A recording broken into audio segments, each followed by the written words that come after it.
Welcome back to another calm and quiet night. Before we begin, take a slow breath and let your body settle. This is your moment to unwind, to release the noise of the day, and to gently drift into a peaceful state of rest. Tonight's story is a slow, soft journey through one of the most significant chapters in human history, the Holocaust. Told in a calm, reflective way, this story is not meant to disturb you, but to help your mind settle as you listen to a quiet retelling of the past. A gentle guide into deeper understanding and deeper sleep. So find a comfortable place, close your eyes if you wish, and let each word help you drift further into stillness. Now, relax, breathe, and let the story begin. In 1933, as Germany's political landscape shifted dramatically, Europe entered a period of deep social and political turmoil. The Great Depression of 1929 had left the German economy in ruins. Poverty, unemployment, and social instability made everyday life unbearable for ordinary citizens. This environment created opportunities for political manipulation and extremist ideologies to take root. During this time, the Nazi Party, led by Adolf Hitler, seized power by exploiting public fear, resentment, and humiliation. Hitler's worldview was starkly simple: to preserve the purity of the German nation and to eliminate those deemed impure or undesirable. Jews were the primary target of this ideology. They were falsely accused of being responsible for Germany's economic struggles, political instability, and social problems. While anti-Semitism had existed in various parts of Europe for centuries, under Hitler, it transformed into a systematic state-sanctioned policy. Once the Nazi government came to power, legal and social measures against Jews began immediately.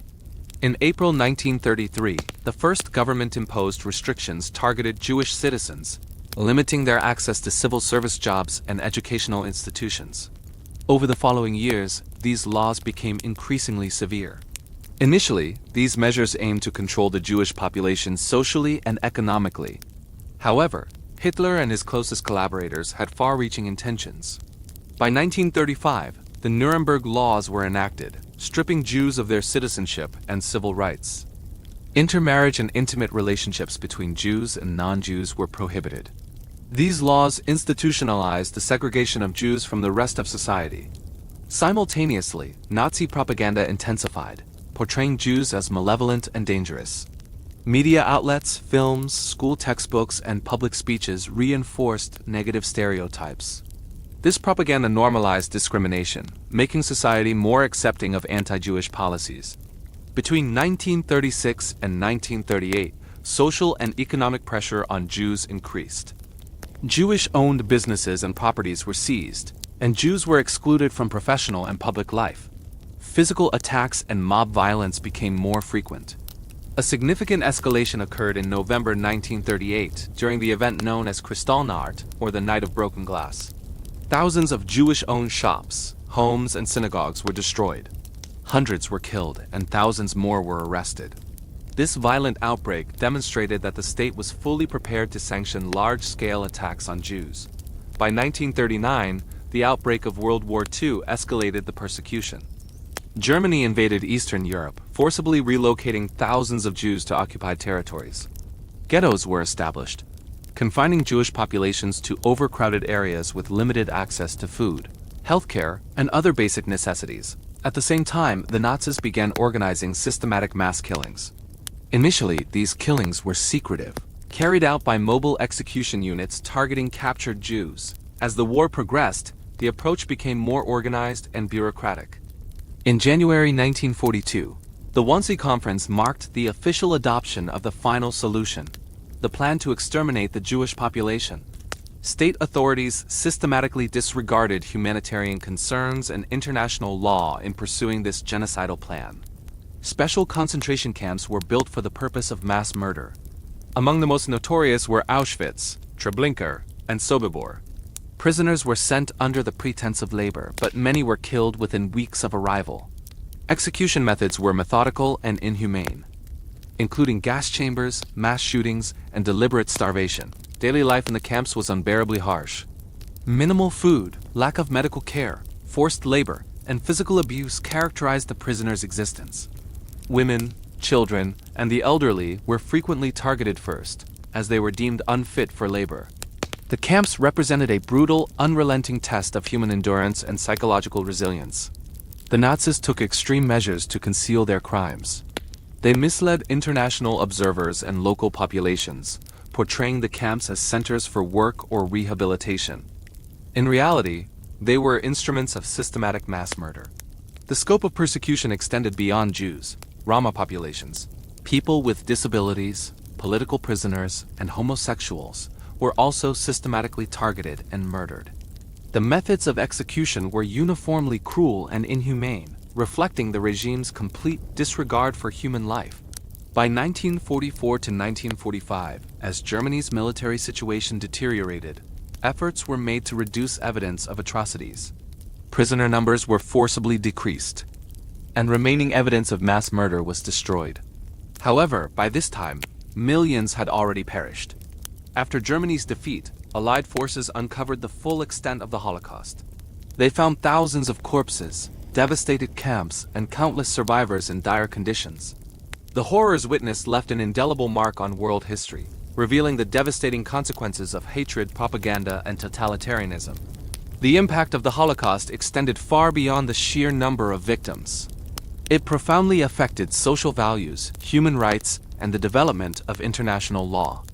Post-war, the United Nations and other international organizations sought to ensure that such atrocities could never recur, establishing legal frameworks to protect human rights globally.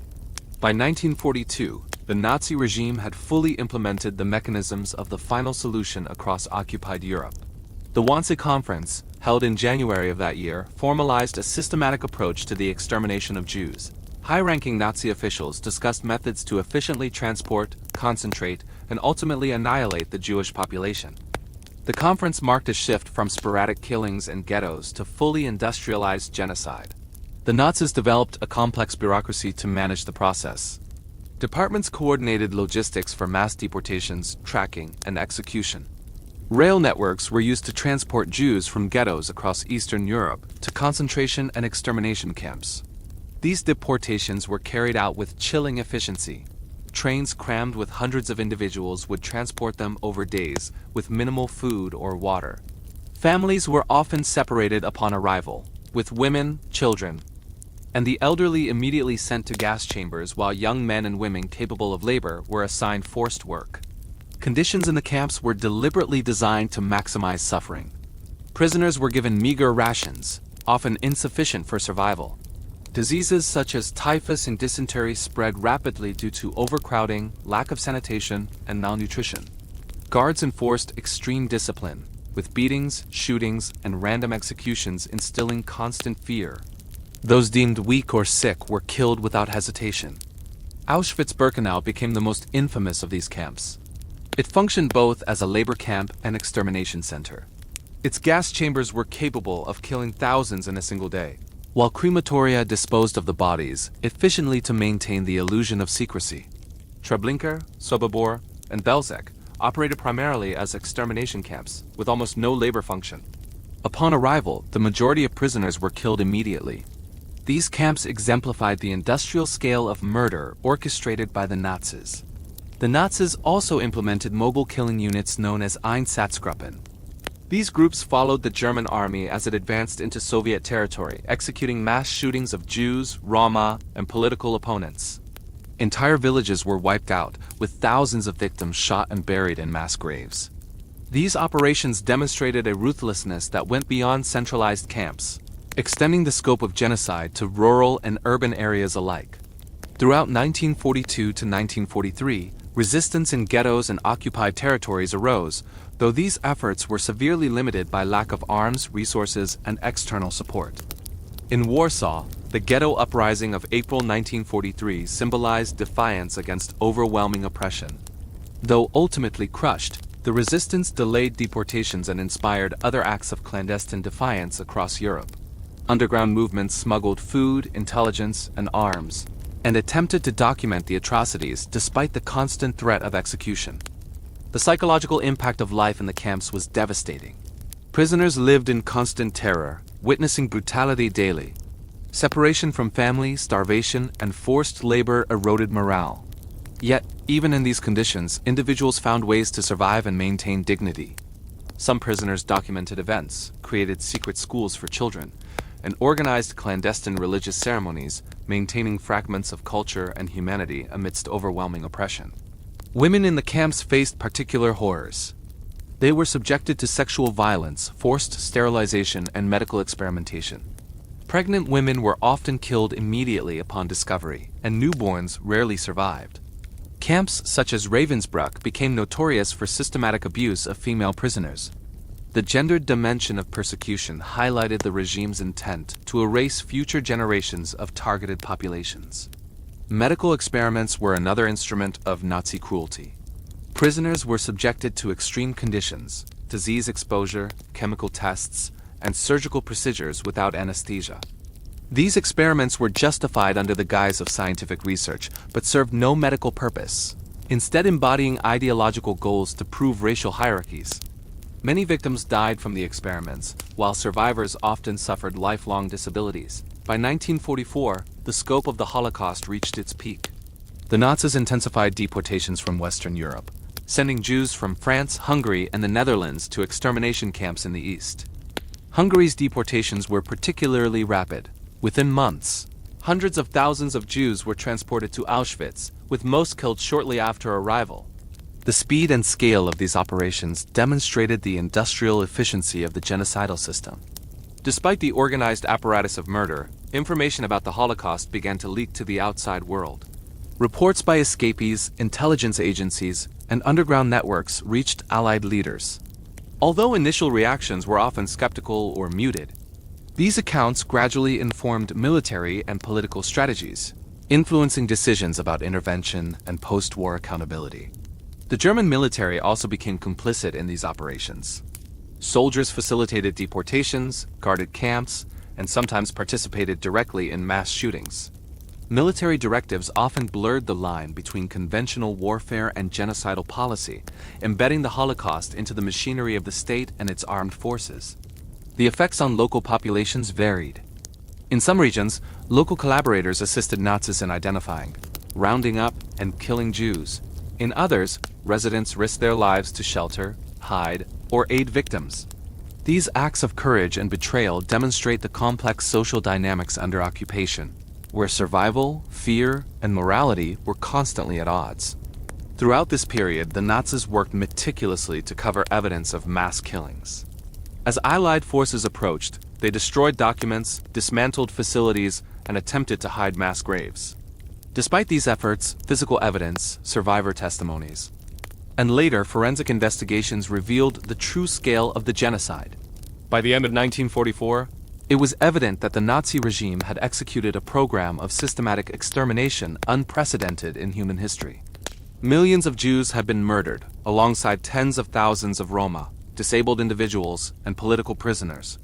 The destruction of communities, erasure of culture, and immense loss of life marked a catastrophic period in European history. The legacy of these years shaped post-war international law and human rights conventions. The enormity of the Holocaust compelled the creation of frameworks, such as the Genocide Convention, aimed at preventing future atrocities. Survivor testimony, historical research, and memorialization efforts ensured that the lessons of this period would endure. By 1944, the tide of World War II had decisively turned against Nazi Germany. On the Eastern Front, the Soviet Red Army had begun a relentless advance westward, reclaiming territories previously occupied by German forces. In the West, the Allies prepared for a large-scale invasion, culminating in the D-Day landings in Normandy on June 6, 1944. These coordinated offensives placed enormous pressure on German military and logistical capabilities. The Nazis, though aware of the looming defeat, intensified their genocidal operations. In Hungary, one of the last major Jewish populations in Europe, mass deportations to Auschwitz were executed with extreme speed. Within months, hundreds of thousands were transported, with the majority sent directly to gas chambers upon arrival. This ruthless efficiency underscored the Nazis' obsession with completing the final solution, even as their military situation deteriorated. At the same time, Allied bombing campaigns targeted German cities and industrial centers. Air raids devastated urban areas, disrupted transportation networks, and caused widespread civilian casualties. The destruction further complicated the Nazis' ability to maintain control over occupied territories and the deportation machinery. Rail lines, vital for transporting prisoners to camps, were frequently damaged or destroyed, temporarily delaying some operations. In concentration and extermination camps, the situation grew increasingly chaotic. As front lines approached, the Nazis attempted to evacuate prisoners, forcing them on brutal death marches. Thousands died from exhaustion, exposure, starvation, and shootings during these forced evacuations. Survivors described the terror of marching for miles in freezing weather, while guards shot anyone unable to keep pace. These marches were a final, desperate effort to conceal atrocities and prevent liberation by Allied forces. Auschwitz, the largest extermination camp, continued functioning into late 1944. Prisoners labored in factories producing war materials, even as the camp's primary function remained mass murder. Gas chambers and crematoria operated until January 1945, when Soviet forces approached. By the time of liberation, thousands of survivors were emaciated, diseased, and traumatized beyond comprehension. On the Eastern Front, the Soviet army liberated major camps, exposing the horrors to the world. Majdanek, Belzec, and Auschwitz revealed the systematic scale of murder, with mass graves, crematoria, and evidence of medical experimentation. These discoveries shocked both military personnel and the international community, confirming reports previously considered exaggerated or impossible to believe. In the final months of the war, German forces were fragmented and demoralized. Hitler retreated increasingly into the Vorbunker in Berlin, detached from reality. While Allied forces converged on Germany from east and west, the Nazi leadership continued to issue orders for the extermination of prisoners, reflecting a chilling commitment to ideology over survival. Many commanders ignored the imminent military collapse, prioritizing genocidal goals over defense or evacuation. The civilian population of Germany also experienced the war's final devastation. Cities like Dresden, Hamburg, and Berlin suffered catastrophic bombing raids. Refugees from eastern territories flooded into Germany, adding strain to already collapsing infrastructure. Hunger, disease, and chaos were widespread, and the psychological toll on both civilians and soldiers was immense. By April 1945, Soviet troops had encircled Berlin, and Allied forces were closing in from the west. Hitler committed suicide on April 30th, leaving the Nazi regime in disarray. Within days, German forces surrendered, ending the European conflict of World War II. Liberation of remaining camps followed, with survivors found in states of extreme malnutrition, illness, and psychological trauma. The aftermath revealed the full scale of the Holocaust. Over 6 million Jews had been murdered, along with millions of others targeted by the regime. Entire communities were obliterated, families annihilated. The human cost was staggering, and the social, cultural, and economic devastation was felt across the continent. The liberation of camps also highlighted acts of courage and survival. Some prisoners had maintained hidden caches of food, documents, or personal records. Underground resistance movements, though often crushed, had provided crucial information to the Allies, saving lives and documenting atrocities for posterity. Stories of individual resilience amid overwhelming cruelty became foundational to understanding the human capacity for endurance. The war's end brought legal and moral reckoning. The Nuremberg trials, initiated in late 1945, prosecuted high-ranking Nazi officials for crimes against humanity, war crimes, and genocide. Evidence gathered from liberated camps, captured documents, and survivor testimonies established legal precedents and defined the concept of systematic state-led mass murder. Ultimately, the 1944 to 1945 period illustrated the intertwined nature of military defeat and genocidal policy. Even as Germany faced collapse, the Nazi leadership pursued extermination with obsessive determination. The final chapters of the Holocaust revealed both the depths of human cruelty and the extraordinary resilience of those who survived, setting the stage for post-war reconstruction, memorialization, and international human rights efforts. After the fall of Nazi Germany in May 1945, Europe faced an unprecedented humanitarian and social crisis. The continent was physically devastated. Cities lay in ruins, transportation networks were destroyed, and millions of refugees roamed across borders seeking shelter. Among the most urgent challenges were the survivors of concentration and extermination camps. Emaciated, ill, and traumatized, They required immediate medical attention, food, and psychological care. International aid agencies, including the Red Cross and the newly established United Nations Relief and Rehabilitation Administration, UNRRA, mobilized to provide emergency assistance. The liberation of concentration camps revealed the full extent of the atrocities. Survivors recounted harrowing experiences of starvation, forced labor, mass shootings, gas chambers, and medical experimentation. These testimonies became foundational evidence for understanding the Holocaust and played a crucial role in post-war legal proceedings. Organizations documented individual experiences, preserved personal artifacts, and began compiling lists of victims to honor and remember those lost. Displaced persons (DPs) camps were established across Europe to accommodate the survivors. Life in these camps was difficult, with limited resources and overcrowding. Survivors faced not only physical rehabilitation but also the challenge of reclaiming their identity and citizenship, often having lost all family, property, and social networks. Some faced anti-Semitism even after liberation, particularly in regions where local populations had collaborated with the Nazis or resented the survivors. The Nuremberg trials, held between 1945 and 1946, marked the first time in history that a comprehensive international legal response was implemented against state-sponsored mass murder. 24 high-ranking Nazi officials were tried for crimes against humanity, war crimes, and genocide. Evidence from camp liberations, eyewitness accounts, and Nazi documentation was meticulously presented. The trials established principles of accountability, rejecting the notion that following orders could excuse participation in mass murder. These legal precedents shaped international law and the conception of crimes against humanity for generations. The Holocaust also prompted the international community to create mechanisms to prevent future genocides.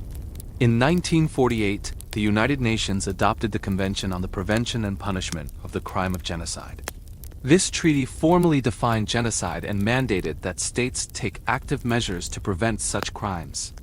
The Holocaust thus directly influenced the codification of modern human rights and the legal framework for international justice. Beyond legal frameworks, European societies faced the complex task of cultural and social reconstruction. Communities that had been systematically destroyed needed rebuilding both physically and socially. Survivors had to reintegrate into societies where family networks and cultural institutions had been obliterated. Synagogues, schools, and cultural centers were restored or rebuilt, often with the support of international Jewish organizations and diaspora communities. Memory and memorialization became central to post-war recovery. Holocaust museums, monuments, and archives were established to ensure that the lessons of genocide were preserved. Survivors' testimonies were recorded, often forming the basis of historical scholarship and public education. These efforts emphasized not only remembrance, but also the moral responsibility of societies to resist hatred, intolerance, and authoritarianism. The psychological impact of the Holocaust on survivors was profound and long-lasting. Many endured post-traumatic stress, survivors' guilt, and depression. Children orphaned by the genocide faced the dual challenge of rebuilding their lives and understanding the immense loss of family and community. Therapeutic and educational programs were developed in the late 1940s and 1950s to support survivors, though the magnitude of trauma meant that full recovery was often impossible. Social and cultural life in post-war Europe was irrevocably changed. Jewish populations, decimated in number and dispersed geographically, faced the task of maintaining their traditions and identity in radically altered societies. The Holocaust accelerated the migration of Jewish survivors to Palestine, North America, and other safe havens, leading to the eventual establishment of the State of Israel in 1948. This migration reflected both a search for safety and a desire to rebuild communities destroyed by genocide. The Holocaust also reshaped education and collective consciousness. Schools and universities incorporated the study of genocide, human rights, and modern European history into curricula. Literature, art, and film became vital tools for documenting and interpreting the events of the Holocaust, influencing generations worldwide. These cultural narratives emphasized moral lessons about prejudice, dehumanization, and the consequences of unchecked authoritarianism. International collaboration in the aftermath of the Holocaust led to a broader recognition of human rights as universal. The Universal Declaration of Human Rights, adopted by the United Nations in 1948, directly reflected lessons learned from Nazi atrocities. It articulated principles of equality, dignity, and protection against persecution, principles that were intended to prevent a repeat of such crimes on a global scale. In addition, survivor communities formed networks of support and advocacy, working to preserve historical memory and provide assistance to those rebuilding their lives. Jewish organizations documented family histories, re-established cultural institutions, and lobbied governments for restitution and recognition. These efforts ensured that the memory of victims remained central to post-war rebuilding efforts. Economically, war-torn Europe relied on reconstruction programs such as the Marshall Plan, which indirectly benefited displaced survivors and impoverished communities. Cities, industries, and infrastructure were gradually rebuilt, though the scars of war and genocide remained visible for decades. The social fabric, however, required more than physical rebuilding. Trust, moral reconciliation, and the restoration of civic institutions were essential for a sustainable recovery. The Holocaust left an enduring moral and historical legacy. It highlighted the catastrophic consequences of unchecked prejudice, state-sanctioned violence, and societal indifference. The lessons of this period informed subsequent responses to ethnic cleansing, genocide, and crimes against humanity around the world. It became a reference point for evaluating ethical responsibility, governance, and the role of international law in preventing atrocities. Finally, the survivors themselves became living witnesses, bridging the gap between historical events and collective memory. Through education, public speaking, literature, and personal testimony, they ensured that the horrors they endured were neither forgotten nor minimized. Their resilience and commitment to preserving memory reinforced global awareness of human rights and the ethical obligations of societies everywhere. The Holocaust left an indelible mark on global consciousness, shaping political, legal, and humanitarian discourse for decades. Beyond the immediate aftermath of World War II, it prompted nations, institutions, and societies to reconsider fundamental questions about human rights, morality, and governance.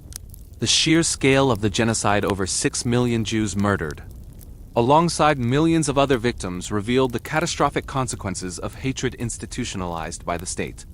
Politically, the Holocaust influenced the formation of new international organizations and agreements designed to prevent similar atrocities. The United Nations, established in 1945, incorporated lessons from the genocide into its foundational principles. The UN Charter emphasized the protection of human rights and the promotion of international cooperation to maintain peace. The Holocaust demonstrated that national sovereignty could not justify systematic violations of fundamental human rights, leading to the principle that the international community had a responsibility to intervene in cases of mass atrocities. The concept of crimes against humanity was codified as a direct response to Nazi actions. The Nuremberg trials, conducted from 1945 to 1946, not only prosecuted top Nazi officials, but also established legal precedents for accountability. The trials rejected the defense of just following orders, holding individuals responsible for participation in genocide, mass murder, and persecution. These principles later informed the development of international criminal law, including the International Criminal Court, ICC, and tribunals addressing genocides in Rwanda and the former Yugoslavia. Humanitarian responses were equally significant. Relief programs were established to assist survivors, rebuild destroyed communities, and restore cultural and religious institutions. Jewish organizations across the world documented personal histories, traced missing family members, and provided education and vocational training for those displaced. Holocaust survivors became central to these efforts, using their testimonies to advocate for justice, memory preservation, and global awareness of human rights abuses. Education emerged as a critical tool to prevent future atrocities. Holocaust studies were integrated into school curricula across Europe, North America, and beyond. Museums, memorials, and archives were established to preserve evidence and educate future generations. Institutions like Yad Vashem in Israel and the United States Holocaust Memorial Museum in Washington, D.C., became central repositories for survivor testimony, historical documentation, and scholarly research. These initiatives emphasized the moral obligation to remember, analyze, and confront the conditions that allowed genocide to occur. Culturally, the Holocaust reshaped literature, art, and media.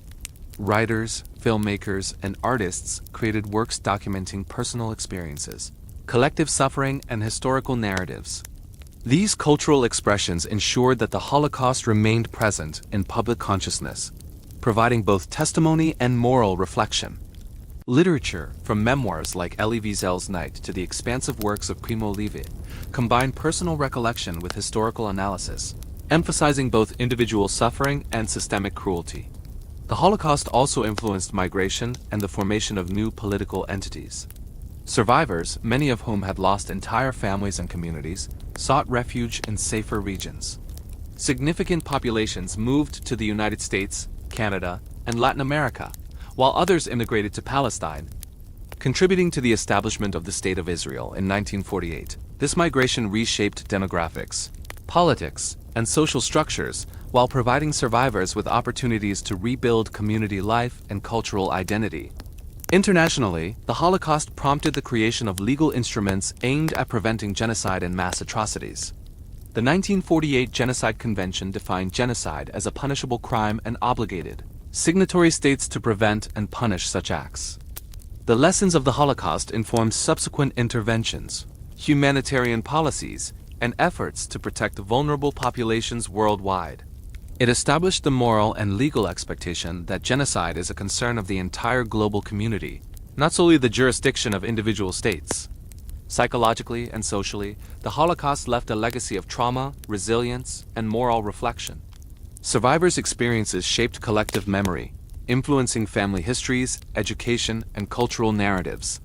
The psychological impact extended to children of survivors, known as the second generation, who grappled with inherited trauma, identity challenges, and the moral imperative to bear witness. Societies worldwide were forced to confront questions of complicity, indifference, and ethical responsibility in the face of systemic injustice. Politically, the Holocaust contributed to the establishment of mechanisms for reconciliation and restitution.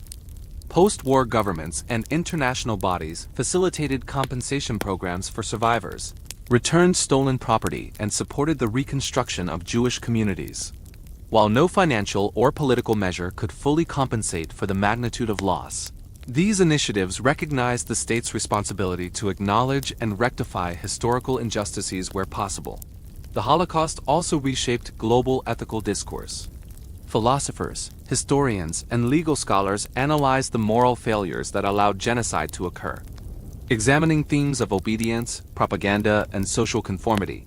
This reflection informed broader debates about authoritarianism, human rights, and civic responsibility, emphasizing vigilance against totalitarianism and systemic prejudice. In the decades following World War II, the Holocaust remained central to discussions of human rights, historical memory, and international law. Commemorative days, memorials, and educational programs reinforced the imperative to remember victims and confront bigotry. Survivor testimonies became a moral compass, reminding future generations of the dangers of dehumanization, ideological extremism, and societal complacency. The Holocaust's legacy continues to influence contemporary policy, education, and humanitarian efforts. Its history serves as a warning and a guide, demonstrating the consequences of unchecked hatred and the responsibilities of individuals, communities, and nations to prevent mass atrocities. The ethical, legal, and cultural frameworks established in its aftermath continue to shape responses to genocide, war crimes, and systemic oppression around the world. Ultimately, the Holocaust was not only a historical event, but a turning point for humanity's understanding of morality, law, and collective responsibility. Its memory compels societies to reflect on the consequences of prejudice, the necessity of justice, and the importance of safeguarding human dignity. Through education, memorialization, and legal accountability, the world continues to confront the enduring lessons of this unparalleled tragedy. Life in Nazi concentration and extermination camps was designed to dehumanize and destroy both the body and spirit of prisoners.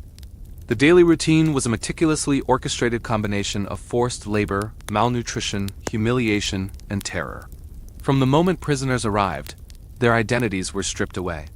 Personal belongings were confiscated, heads shaved, and each individual assigned a number tattooed on the forearm, replacing their name with a permanent symbol of imprisonment.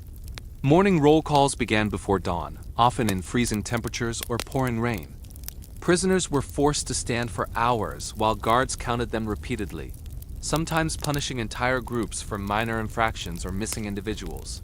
The roll calls were not only a method of discipline but also a psychological tool, reinforcing the absolute control of camp authorities and instilling constant fear. Food rations were deliberately inadequate. Breakfast often consisted of a thin slice of bread or watery soup, insufficient to sustain the extreme physical demands of forced labor. Lunch and dinner were similarly meager, with starvation a persistent companion. Prisoners developed ulcers, severe anemia, and other malnutrition-related illnesses. The insufficient diet was a deliberate mechanism of control, weakening prisoners physically and mentally while increasing mortality rates. Forced labor was central to camp life. Prisoners were assigned to work in factories, construction, agriculture, or camp maintenance. Hours were long and grueling, frequently exceeding 12 to 14 hours per day. Physical exhaustion, harsh weather, and abusive supervision made survival a daily challenge. Those unable to meet work quotas were beaten, humiliated, or executed. Labor was not only punitive but also exploited for the Nazi war effort, integrating genocide with economic objectives. Hygiene and sanitation were virtually non-existent. Overcrowded barracks, inadequate latrines, and contaminated water contributed to the rapid spread of infectious diseases such as typhus, dysentery, and tuberculosis. Medical care, when provided, was minimal or non-existent. Prisoners relied on mutual support and makeshift remedies, though survival often depended on luck rather than skill or resourcefulness. Psychological torment was constant. Guards employed intimidation, public executions, and random violence to maintain control. Prisoners witnessed beatings, shootings, and hangings daily, often forced to participate in or watch these acts. Fear, uncertainty, and the constant threat of death created a pervasive climate of terror. The camp system intentionally eroded solidarity and trust, making survival an individual struggle in a hostile environment. Women faced additional layers of abuse. They were subjected to sexual violence, humiliation, and forced labor in separate female barracks. Pregnant women were often killed or subjected to medical experiments. Women's roles in camp life included not only survival but also clandestine support for children, preservation of limited cultural practices, and maintaining morale amid relentless oppression. Medical experiments conducted in the camps exemplified extreme cruelty.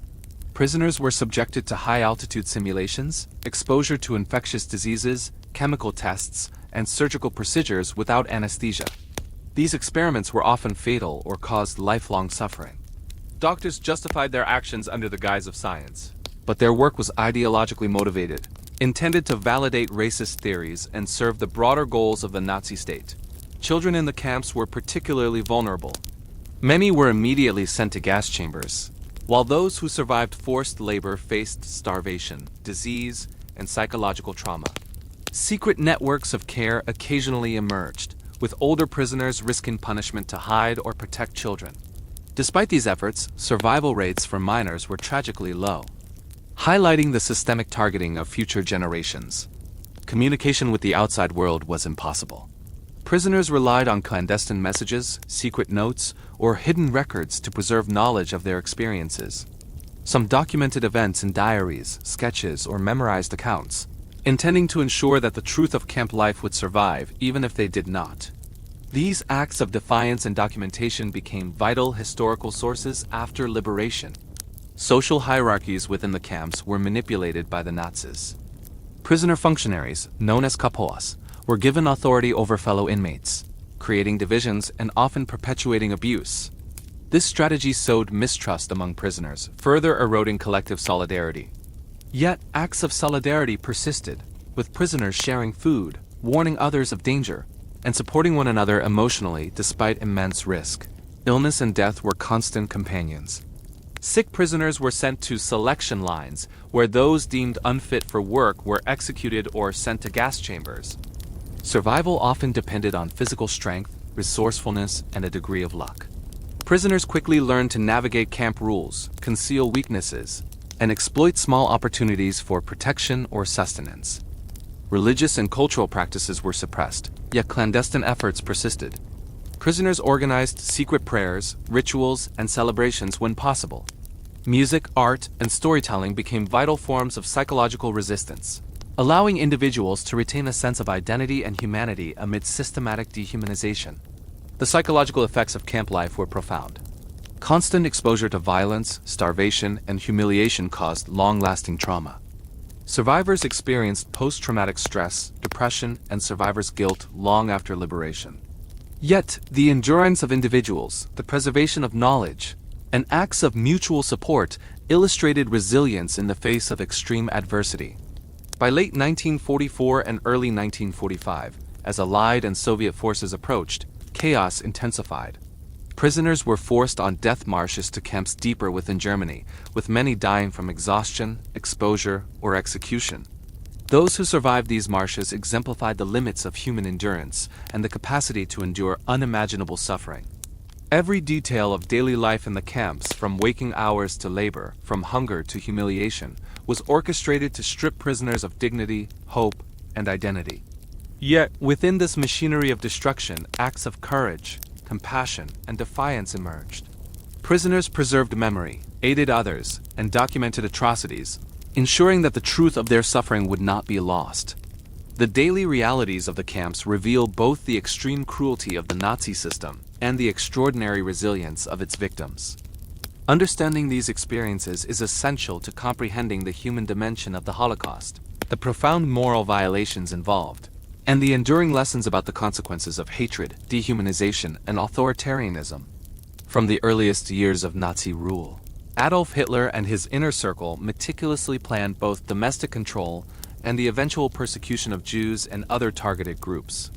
Politically, the Nazis capitalized on Germany's economic collapse, national humiliation after World War I, and widespread social unrest.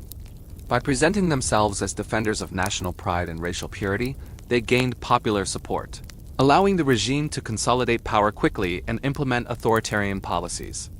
International response during the initial phases of persecution was limited and largely ineffective.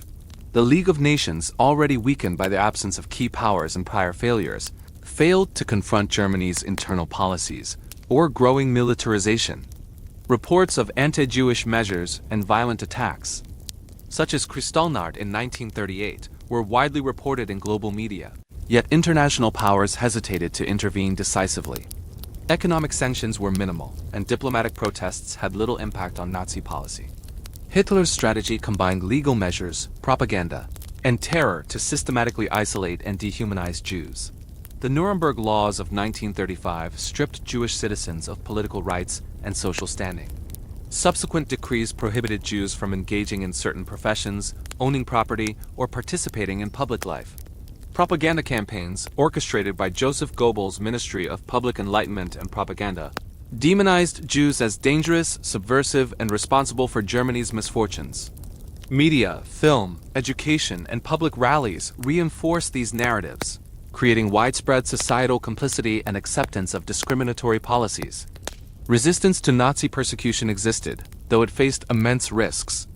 Underground organizations, both within Germany and in occupied territories, sought to aid Jews, disseminate information, and organize clandestine networks. Groups such as the White Rose, the French Resistance, and local partisans provided food, shelter, forged documents, and intelligence to protect vulnerable populations. However, these efforts were limited in scope and could not prevent mass deportations or executions. During the war, international awareness of systematic atrocities gradually increased. Reports from diplomats, spies, and escapees alerted Allied leaders to the scale of killings. By late 1942, the Allied governments publicly condemned the Nazi plan for the extermination of the Jewish people.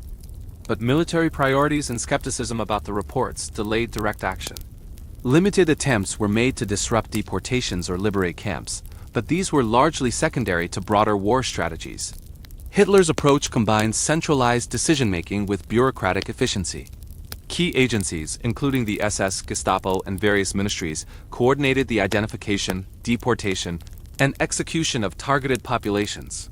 Camps, ghettos, and Einsatzgruppen were integrated into a system that prioritized logistical efficiency over humanitarian considerations. The final solution, formalized at the Wannsee Conference in January 1942, exemplified this strategy. Genocide became a state-directed, industrialized process. Political manipulation also extended to occupied territories. Local collaborators were incentivized or coerced into assisting Nazi operations, including identification of Jews, rounding up prisoners, and guarding transport routes. In some regions, anti-Semitism and pre-existing social tensions facilitated cooperation. In others, resistance or humanitarian assistance complicated Nazi efforts. The interplay of occupation, collaboration, and resistance shaped the local implementation and intensity of persecution. Hitler's strategic decisions during the war reflected both ideological obsession and military pragmatism. Even as Germany faced mounting losses on the eastern and western fronts, he prioritized the continuation of genocide. Deportations from Hungary and Western Europe in 1944 occurred despite imminent military collapse, illustrating the regime's fixation on ideological goals over military survival.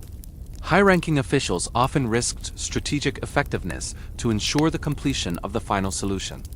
Internationally, the Holocaust prompted evolving diplomatic and humanitarian responses. Jewish organizations and neutral nations lobbied Allied governments to intervene, provide refuge, or facilitate escapes. In some cases, such as the rescue of Danish Jews in 1943, local authorities and citizens successfully organized mass evacuations to safety. However, large-scale international intervention remained limited until the liberation of camps by Allied forces. The political dimension of the Holocaust also influenced post-war policy. The atrocities committed under Hitler's regime demonstrated the necessity of codified international laws and mechanisms to prevent genocide. Nuremberg trials and subsequent legal frameworks established accountability for leaders, bureaucrats, and military personnel, fundamentally redefining the relationship between state authority and human rights. Propaganda and political control were central to sustaining the Holocaust. Anti-Jewish narratives were disseminated to justify deportations, labor exploitation, and mass murder. Nazi ideology portrayed Jews as existential threats, making systematic extermination appear politically and socially acceptable to many Germans. This manipulation of public perception minimized internal opposition and reinforced obedience to the regime.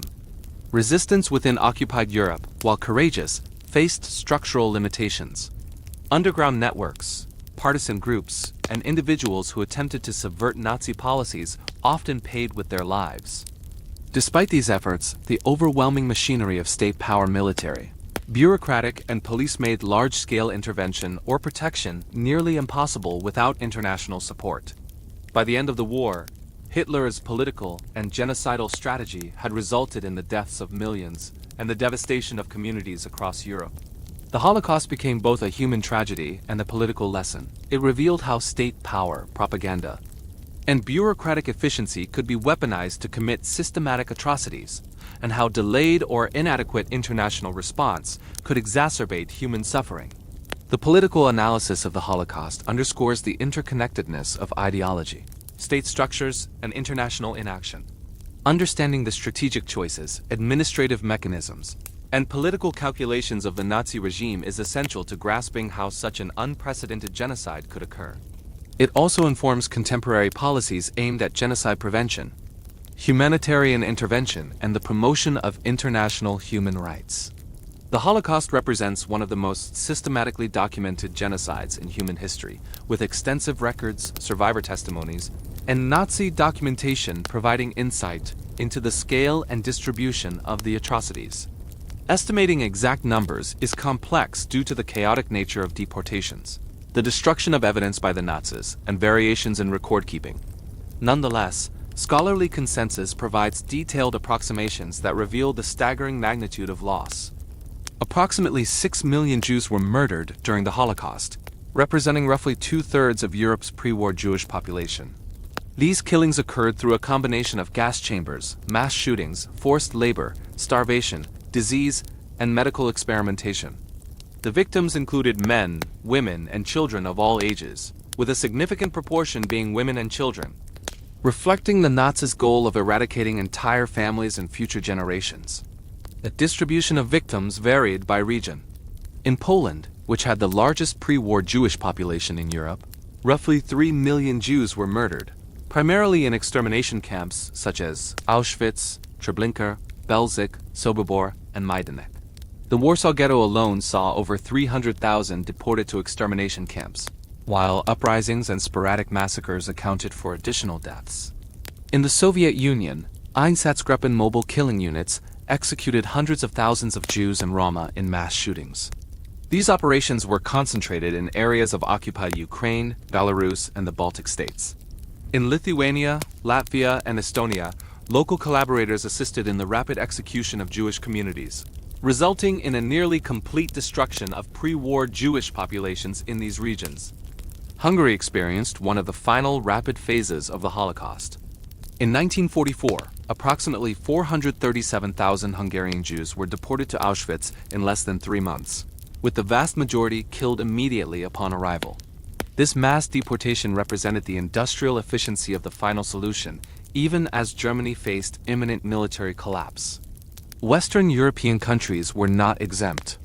France lost approximately 77,000 Jews to deportations, many transported to Auschwitz.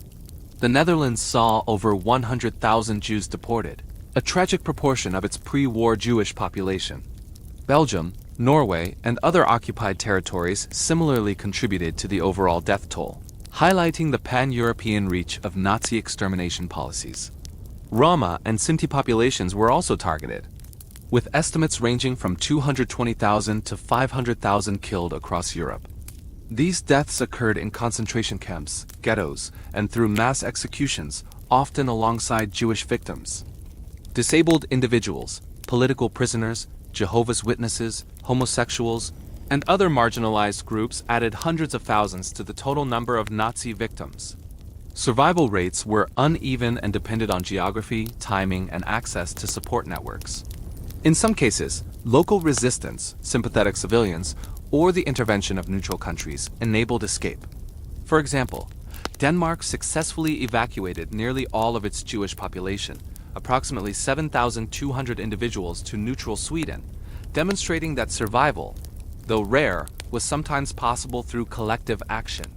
Mortality within the camps was extraordinarily high. In Auschwitz-Birkenau, daily death rates fluctuated but could reach thousands during peak deportation periods. Forced labor, malnutrition, exposure, and disease contributed to continuous attrition. Medical experiments and random executions further increased mortality rates. These numbers illustrate that the camps functioned as both extermination facilities and systems of extreme physical exploitation. Population loss also had long-term demographic effects.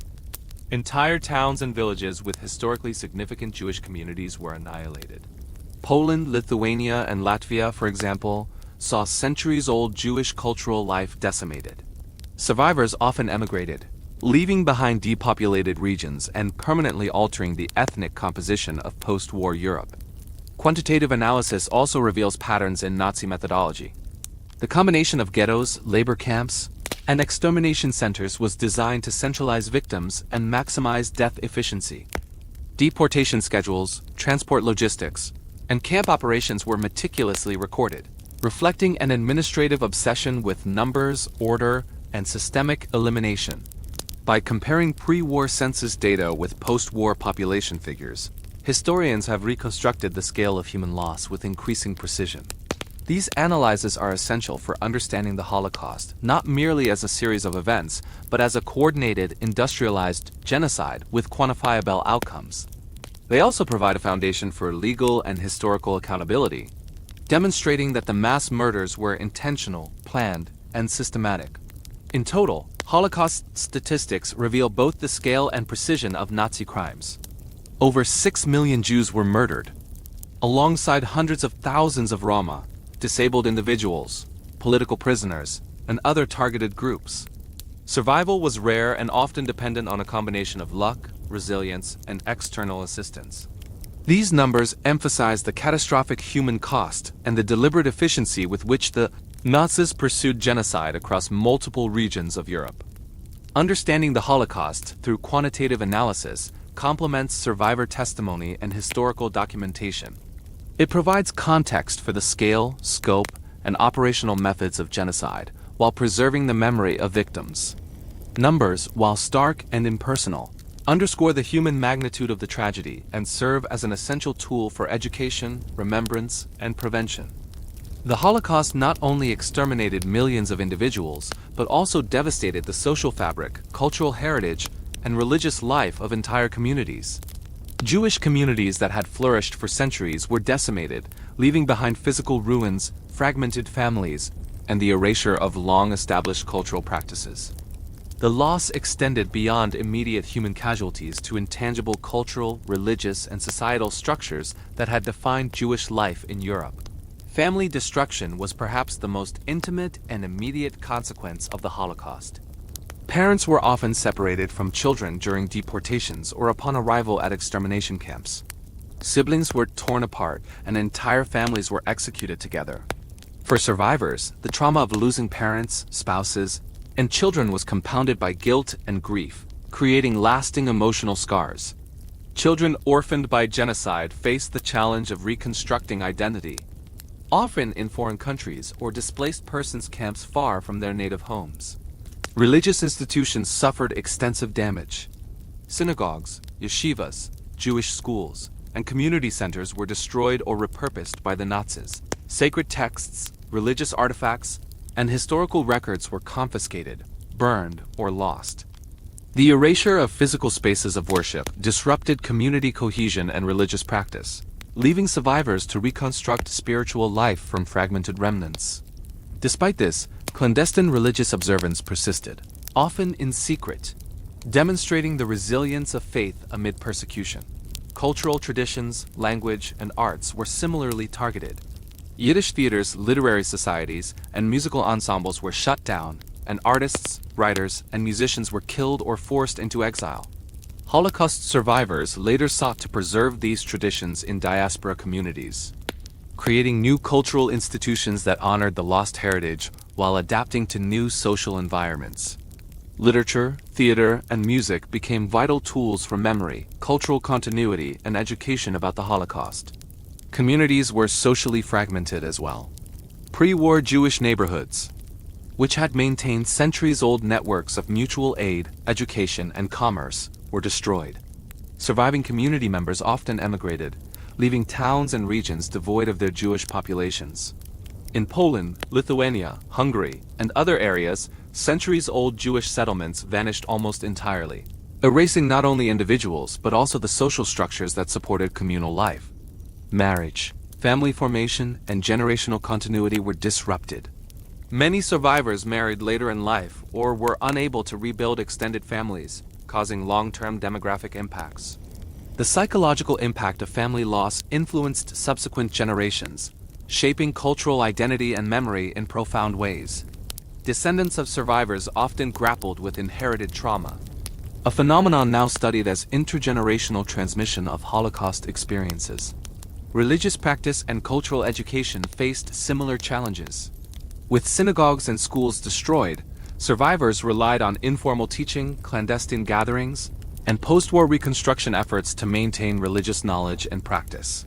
In displaced persons camps and new diaspora communities, religious observance became a way to preserve identity, assert continuity, and resist the complete erasure imposed by the Nazis. Cultural artifacts, books, manuscripts, ritual objects, artworks were looted or destroyed. Libraries, archives, and museums were ransacked, leaving gaps in historical records. Post-war efforts by institutions like Yad Vashem, the United States Holocaust Memorial Museum, and other archives have sought to recover, preserve, and document these artifacts. Such work not only honors the victims, but also restores a connection to the cultural and intellectual life extinguished by genocide. Holocaust education emphasizes both human loss and cultural annihilation.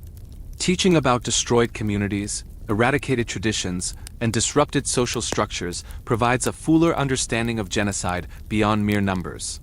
Students learn that the Holocaust was not only the systematic killing of individuals, but also an attempt to obliterate an entire civilization as cultural and spiritual identity. The destruction extended to everyday social customs. Celebrations, rites of passage, community gatherings, and festivals that had structured daily life were eradicated. Survivors often had to relearn or reinvent these practices in new environments, sometimes blending traditions from different regions or adapting to host societies. Despite the trauma, These cultural restorations became acts of resilience, ensuring that heritage survived even in fragmented form. Local and regional histories were permanently altered. Towns that had been predominantly Jewish, with markets, schools, and religious centers, often lost their entire Jewish population. Cemeteries were desecrated or abandoned, and family lineages were broken. This loss had lasting effects on regional demographics, social cohesion, and cultural memory. Even small community practices, such as culinary traditions, storytelling, and language dialects, were at risk of extinction. Survivors' efforts to teach younger generations, document traditions, and publish memoirs or histories helped preserve these elements. Over time, diaspora communities in Israel, North America, and elsewhere became hubs for cultural reconstruction and transmission. The Holocaust's impact on cultural and social structures illustrates the multidimensional nature of genocide. Beyond individual deaths, it dismantled family systems, community networks, religious institutions, and cultural continuity. Understanding these losses is essential to grasping the full scale of human devastation and the ongoing importance of preservation, remembrance, and education. The combination of social fragmentation, cultural erasure, and religious destruction created profound challenges for post-war reconstruction. Survivors not only needed to rebuild physical lives, but also to restore intangible aspects of identity, including traditions, language, rituals, and communal bonds. This reconstruction was essential for resilience, continuity, and the transmission of memory to future generations. Ultimately, the Holocaust was both a human and cultural catastrophe. While individual survival was remarkable, the destruction of centuries-old communities, traditions, and social structures underscores the totality of the Nazi agenda. Post-war efforts to restore, preserve, and teach about these losses highlight the enduring importance of remembering not only the victims but also the vanished worlds they represented. Women and children faced unique and extreme challenges during the Holocaust, with their experiences shaped by both physical vulnerability and social roles. While all prisoners endured starvation, forced labor, and terror, women and children were often subjected to specific forms of abuse and persecution, highlighting the gendered and age-specific dimensions of Nazi cruelty. For women, survival in concentration and extermination camps demanded navigating both systemic oppression and targeted gender-based violence. Sexual abuse, coercion, and exploitation were common. Female prisoners were often forced into labor in factories, farms, or camp maintenance, but those considered attractive might face harassment. Sexual assault, or use by guards for personal gratification. Pregnant women were particularly vulnerable. Many were executed, sent to medical experiments, or forced to terminate pregnancies under inhumane conditions. Daily life for women involved exhausting work combined with extreme malnutrition and poor sanitation. Barracks were overcrowded, cold, and infested with lice and vermin. Hygiene facilities were minimal, contributing to high rates of disease and infection. Women who could not perform assigned labor or became ill were frequently killed during selections or transferred to extermination facilities. Despite these challenges, acts of solidarity among women often emerged. Prisoners shared food, clothing, and emotional support, helping one another survive psychologically as well as physically. Children, as one of the most vulnerable groups, experienced terror and mortality on a massive scale. Many children were immediately targeted for execution upon arrival at extermination camps, particularly in Auschwitz and Belzec. Those who survived were often separated from parents, forced into labor, or hidden by older prisoners or compassionate individuals. Survival for children depended heavily on chance, protective networks, and sometimes the ingenuity of caregivers who risked their lives to shield them. Psychological trauma for both women and children was profound. Constant fear, exposure to death, and the loss of family members created lifelong emotional scars. Mothers often faced impossible choices, such as sacrificing their own safety to protect children, or witnessing the death of multiple family members. Children who survived experienced disrupted development, chronic anxiety, and survivor guilt, shaping their identities for decades.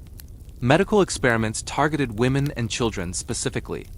Female prisoners were subjected to sterilization experiments, infectious disease studies, and exposure to extreme physical conditions. Children were used for high-altitude experiments, starvation studies, and exposure to disease. These acts were not only physically damaging, but also deeply dehumanizing, reinforcing the systematic intent to destroy life. In some cases, clandestine resistance or assistance helped women and children survive. Networks within camps, sympathetic prisoners, or even occasional cooperation from guards enabled escape, hiding, or protection. In ghettos, women often organized secret schools, food distribution, and cultural activities to maintain a sense of normalcy and hope for children. These acts of defiance were critical for preserving both life and morale in an environment designed to eradicate both. Families were frequently torn apart during deportation and camp arrival. Mothers and children were separated. Siblings were divided. Extended family structures were destroyed. This systemic fragmentation of families was a deliberate Nazi strategy to undermine social bonds and ensure that even survivors faced isolation and psychological trauma. Despite immense suffering, stories of resilience abound. Women often became caretakers for younger prisoners, forming surrogate family structures that provided emotional support. Children sometimes learned survival skills from older prisoners, forming bonds that enabled mutual protection. These human connections, though fragile, were essential for enduring the daily horrors of camp life. The experiences of women and children also underscore the importance of post-war documentation and testimony. Memoirs, oral histories, and psychological studies reveal the full scope of suffering, the strategies of survival, and the resilience of these groups. Women's narratives highlight the compounded impact of gendered persecution, caregiving responsibilities, and targeted violence, while children's accounts illustrate the intersection of innocence, vulnerability, and trauma in the face of systematic annihilation. In diaspora and post-war communities, the trauma of women and children shaped rebuilding efforts.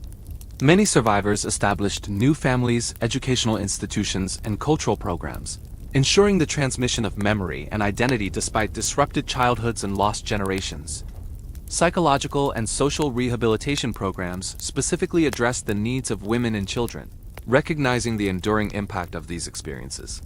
The Holocaust demonstrates that genocide affects not only populations en masse, but also distinct demographic groups in uniquely damaging ways.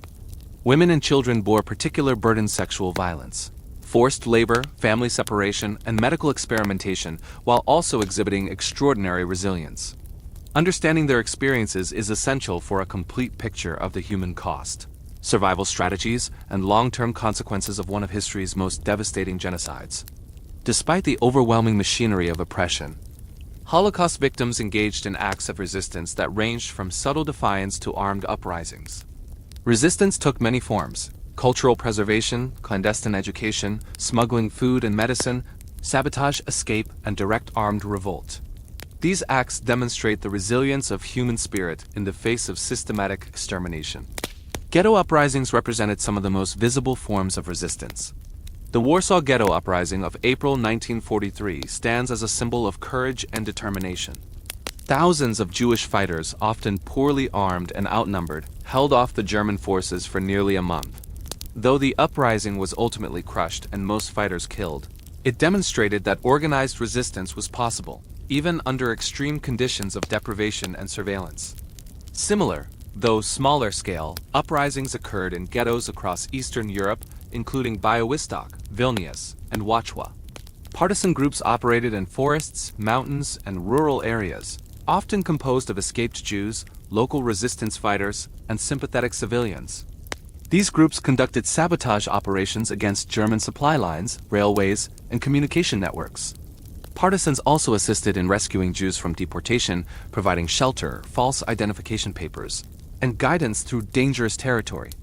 Life in partisan units was harsh, with scarcity of food, exposure to weather, and constant threat of discovery, but they offered a pathway to survival and a means of defying Nazi authority. Within concentration and labor camps, resistance was more constrained but no less significant. Prisoners engaged in acts of sabotage, such as damaging machinery, slowing work output, or covertly destroying records. Smuggling food, medicine, and information were critical survival strategies, often risking execution. Secret communication networks allowed prisoners to warn others of selections or upcoming deportations, enabling small-scale but vital acts of protection. Religious and cultural resistance also played a crucial role. In ghettos and camps, clandestine schools, prayer groups, and cultural gatherings helped maintain identity and morale. Children were taught, songs were sung, and books were secretly read. These acts, though nonviolent, were a form of defiance, asserting the persistence of humanity and culture against the Nazis' goal of total erasure. Escape attempts, though rare and perilous, were another form of resistance. Prisoners dug tunnels, bribed guards, or took advantage of chaos during transport to flee. Successful escapes often relied on local civilian networks, partisan groups, or sympathetic farmers. While many attempts ended in recapture or death, each act represented both courage and the refusal to submit passively to annihilation. Jewish councils, Judenrat, and underground organizations in ghettos sometimes coordinated resistance, despite being coerced into implementing Nazi policies. These councils secretly diverted resources, organized clandestine education, and facilitated escape routes. Such dual roles created moral and strategic dilemmas, as leaders sought to protect their communities while minimizing exposure to lethal German reprisals. International connections also supported resistance. Reports smuggled from ghettos and camps informed Allied governments, international Jewish organizations, and neutral countries. These communications provided evidence of atrocities and occasionally led to targeted rescue efforts, though large-scale interventions were limited until liberation by Allied forces. Women played a critical role in resistance. They served as couriers, smugglers, nurses, and organizers within ghettos and partisan units. In some cases, women led underground education programs, maintained secret libraries, or facilitated escapes. Their contributions were vital to the survival of children and the cohesion of resistance networks. The acts of defiance, both armed and nonviolent, demonstrate that even in extreme oppression, agency persisted. These efforts often came at enormous personal cost, but they preserved life, dignity, and the memory of culture. Survivors of uprisings and partisan units provided testimony that informed post-war education, historical records, and memorialization. Holocaust resistance illustrates the complex interplay between oppression and agency. It underscores that, despite systemic efforts to annihilate communities, human courage, solidarity, and creativity persisted. Resistance ranged from symbolic acts to armed struggle, reflecting the determination to maintain identity, protect the vulnerable, and challenge the genocidal machinery of the Nazi regime. The legacy of these acts extends beyond history. They serve as enduring examples of resilience, moral courage, and the refusal to accept injustice. Lessons from ghetto uprisings, partisan warfare, and clandestine resistance continue to inform contemporary understandings of civil courage, human rights advocacy, and the ethical imperative to oppose oppression wherever it arises. By early 1945, as Allied forces advanced across Europe, the horrifying reality of Nazi extermination camps came into full view. Soldiers from the United States, the United Kingdom, and the Soviet Union encountered scenes that defied comprehension: skeletal survivors, mass graves, crematoria, and evidence of systematic extermination meticulously documented by the Nazis. The liberation of these camps marked both a military achievement and a profound humanitarian milestone. The first challenge for liberating forces was the sheer scale of the human catastrophe. Camps such as Auschwitz, Bergen-Belsen, Dachau, and Buchenwald contained thousands of emaciated prisoners, many on the brink of death. Soldiers and medical teams quickly realized that immediate assistance, food, water, shelter, and medical care was critical. However, providing aid was complicated by rampant disease, unsanitary conditions, and the survivors' weakened physical state. Medical teams, including army physicians and international relief organizations, mobilized to treat starvation, typhus, dysentery, and other illnesses. Hospitals were established within and near liberated camps, though resources were limited and mortality remained high in the first weeks. Psychologists and counselors began documenting trauma, while aid workers organized food distribution and clothing for survivors who had nothing. Liberation also revealed the depth of Nazi brutality. Soldiers were confronted with gas chambers, execution pits, human remains, and evidence of cruel medical experiments. These discoveries shocked both the public and the military personnel, solidifying global awareness of the Holocaust's unprecedented scale. Photographs and film footage from liberated camps played a crucial role in informing the world and later served as evidence during war crimes trials. Survivors' reactions were deeply varied.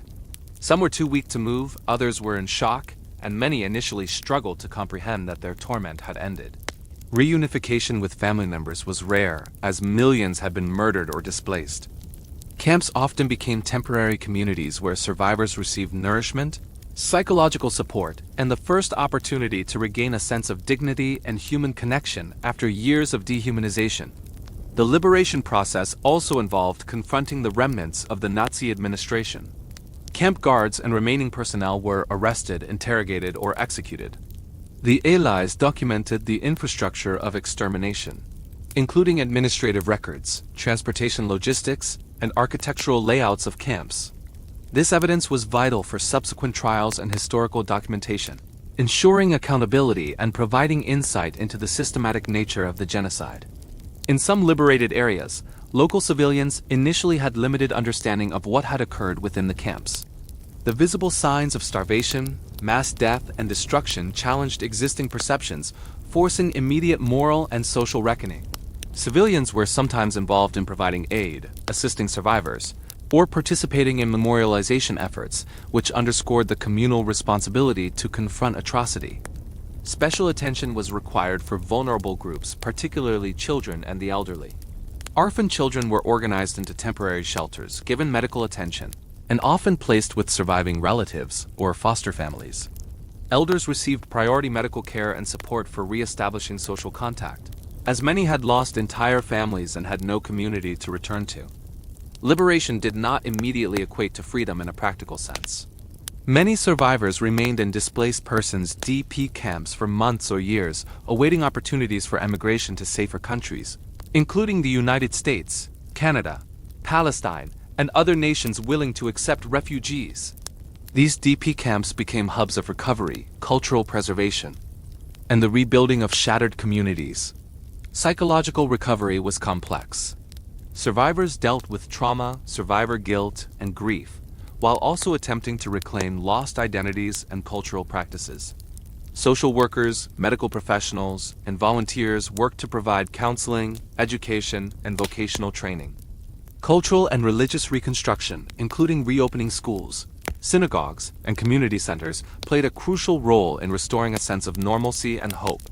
Liberation also exposed the international community to the urgency of documenting atrocities. Eyewitness accounts, photographs, and captured documents became essential for informing public opinion, supporting relief efforts, and providing evidence for the Nuremberg trials. The first-hand testimonies of survivors conveyed the human dimensions of horror and the need for global commitment to justice. The liberation of the camps symbolized both an end and a beginning. It marked the termination of systematic extermination in occupied Europe, but initiated a long process of recovery, justice, and remembrance. Survivors had to navigate displacement, trauma, and rebuilding life from scratch, while the world began confronting the moral, legal, and historical implications of the Holocaust.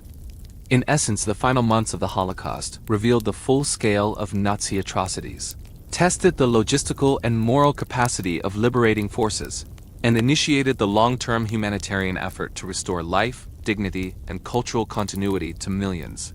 The liberation experience became central to post-war memory, shaping global understanding of genocide, human rights, and the responsibilities of nations to intervene against mass atrocities. After the liberation of concentration and extermination camps, the international community faced the monumental task of bringing Nazi leaders and collaborators to justice. The Nuremberg trials, held between November 1945 and October 1946, became the most prominent legal response, establishing a precedent for prosecuting crimes against humanity, war crimes, and genocide. The trials were convened by the Allied powers United States, United Kingdom, Soviet Union, and later France at the city of Nuremberg in Germany, a symbolic location within the former Nazi regime's territory. 24 high-ranking Nazi officials were indicted, including Hermann Göring, Rudolf Hess, and Joachim von Ribbentrop. Charges encompassed planning and executing aggressive war, crimes against peace, war crimes, and crimes against humanity, the latter category being codified in direct response to atrocities committed during the Holocaust. The prosecution relied on an extensive body of evidence, including Nazi documents, photographs, eyewitness testimonies, survivor accounts, and records from liberated camps. The meticulous documentation of deportations, killings, and administrative orders provided an unassailable legal foundation. The trials sought to prove that the genocide was a coordinated, state-directed plan rather than incidental or accidental wartime atrocity. Defendants employed various strategies, from denial and minimization to claims of following orders or ignorance. Some argued they had no direct role in extermination, while others attempted to shift blame onto subordinates. The tribunal rigorously evaluated these defenses, emphasizing individual responsibility even within hierarchical structures. The principle established was that obedience to orders did not absolve individuals from accountability for crimes against humanity. The Nuremberg trials also addressed the moral and legal dimensions of genocide. For the first time, international law formally recognized that systematic targeting of civilians based on ethnicity, religion, or political affiliation constituted an international crime.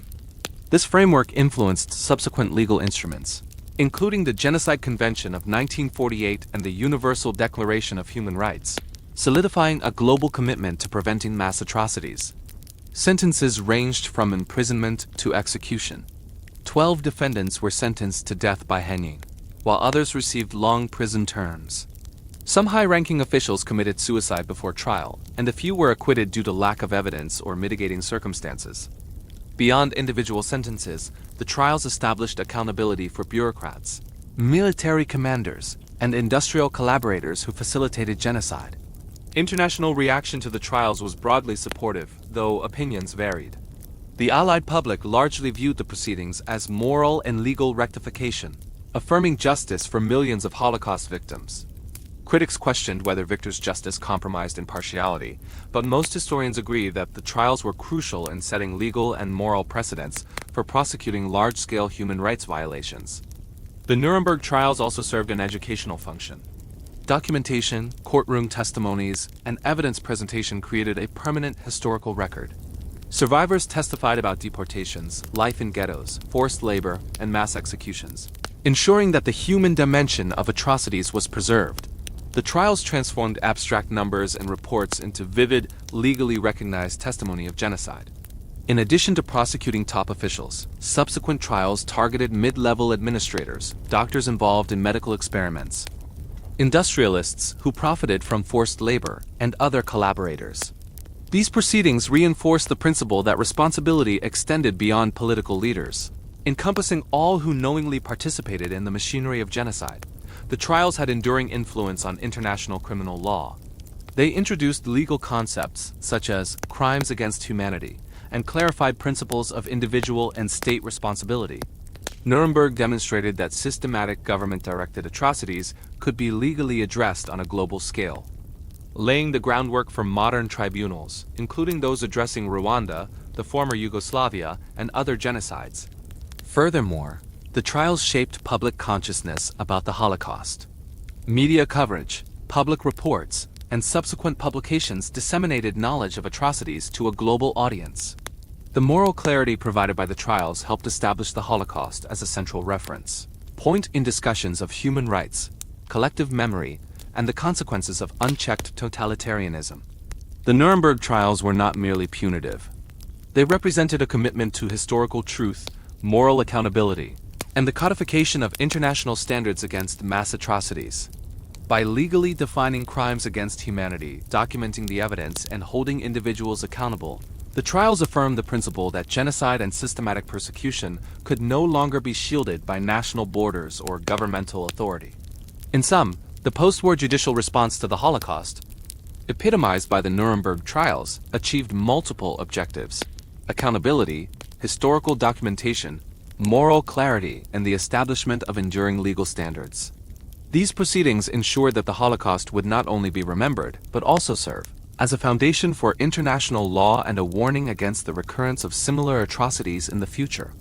The Holocaust left an indelible mark not only on individual survivors, but also on global society, reshaping international norms, education, and collective memory. Its consequences were profound, affecting legal frameworks, human rights discourse, cultural consciousness, and approaches to genocide prevention worldwide. Immediately following World War II, societies struggled to accommodate millions of displaced persons, many of whom were Holocaust survivors. Countries like the United States, Canada, Israel, then British Mandate Palestine, and various European nations became destinations for refugees seeking safety and a chance to rebuild lives. These migrations transformed demographics and cultural landscapes, introducing survivor communities that preserved traditions, languages, and religious practices while integrating into new societies. Psychological and social recovery became central concerns. Survivors bore the trauma of mass murder, starvation, family separation, and dehumanization. Post-war programs sought to address these wounds through mental health support, vocational training, and community rebuilding initiatives. The long-term impact of trauma extended to subsequent generations, who experienced the residual effects of loss, memory, and the struggle to reconcile inherited suffering with ordinary life. The Holocaust profoundly influenced the global human rights movement. The enormity of Nazi crimes demonstrated the need for international legal frameworks to prevent and punish atrocities. The Genocide Convention of 1948, the Universal Declaration of Human Rights, and later human rights treaties were shaped directly by lessons drawn from the Holocaust. Legal scholars, policymakers, and activists emphasized the necessity of codifying protections against mass murder, persecution, and discrimination to prevent similar horrors in the future. Education became a primary tool for remembrance and prevention. Schools worldwide began integrating Holocaust studies into curricula, teaching students about historical facts, survivor testimonies, and moral lessons. Museums, memorials, and cultural institutions such as Yad Vashem in Israel, the United States Holocaust Memorial Museum in Washington, D.C., and memorial sites in Poland and Germany serve as centers for learning, reflection, and commemoration. These institutions preserve artifacts, documents, and personal accounts to ensure that the magnitude of the genocide is understood by future generations. Holocaust remembrance also shaped cultural expression. Literature, film, theater, and visual arts engaged with survivor narratives, ethical dilemmas, and historical documentation. Authors like Elie Wiesel, Primo Levi, and Anne Frank provided deeply personal perspectives, highlighting both the human capacity for cruelty and resilience. Films such as Schindler's List and The Pianist brought visual representation of the Holocaust to a global audience, enhancing empathy and understanding. The impact of the Holocaust extended to international policy and diplomacy. Nations recognized the importance of early intervention to prevent genocide, prompting the creation of mechanisms to monitor human rights abuses and intervene in extreme cases.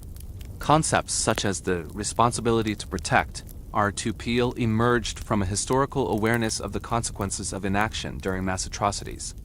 The Holocaust remains a benchmark against which the international community measures moral responsibility and accountability. Memorialization and commemoration practices evolved to honor victims and educate the public. Anniversaries of liberation, museum exhibitions, and survivor testimonies create opportunities for reflection, mourning, and awareness.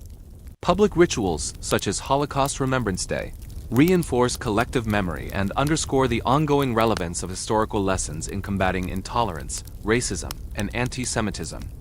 The Holocaust also fostered scholarship and research that continue to influence historical methodology and ethics. Academic fields such as genocide studies, Holocaust history, and human rights law developed in part due to the scale and documentation of Nazi crimes. Scholars analyze systemic processes, ideological motivations, and social complicity, contributing to broader understanding of human behavior under extreme conditions and providing insights for preventing future atrocities. Globally, the Holocaust serves as a warning about the dangers of unchecked authoritarianism, racism, and dehumanization. It illustrates how ordinary individuals can participate in or become complicit with atrocities when societal norms collapse and ideological extremism dominates. Education about the Holocaust thus encompasses historical knowledge, ethical reflection, and civic responsibility. Finally, the Holocaust's legacy emphasizes the resilience of survivors and the human capacity to rebuild and sustain culture, faith, and identity. Despite unimaginable loss, survivors established communities, transmitted cultural and religious traditions, and bore witness to history, ensuring that memory and lessons endure. Their experiences serve as both a memorial to victims and a guide for future generations committed to justice, human dignity, and the prevention of mass atrocity. In summary, the Holocaust's aftermath transformed societies, legal systems, education, and international norms. It catalyzed a global commitment to human rights, shaped cultural and historical consciousness, and highlighted the enduring need for vigilance against oppression, hatred, and systemic violence. Its lessons continue to resonate, reinforcing the moral imperative to remember, educate, and act. Survivors of the Holocaust carried with them the physical scars of starvation, disease, and abuse, as well as profound psychological trauma. Their personal experiences provide a human dimension to the massive historical and statistical accounts of genocide, revealing the resilience, adaptation, and moral courage necessary for survival and reconstruction. For many, survival depended on improvisation and quick thinking. Some relied on false identities, forged documents, or hiding in attics, cellars, or sympathetic households. Others escaped during transport or labor assignments, finding refuge in forests or with partisans. These acts required courage and constant vigilance, as the slightest mistake could result in immediate execution. After liberation, survivors faced the challenge of rebuilding lives amidst shattered communities. Many returned to towns and villages where family members had been killed and homes destroyed.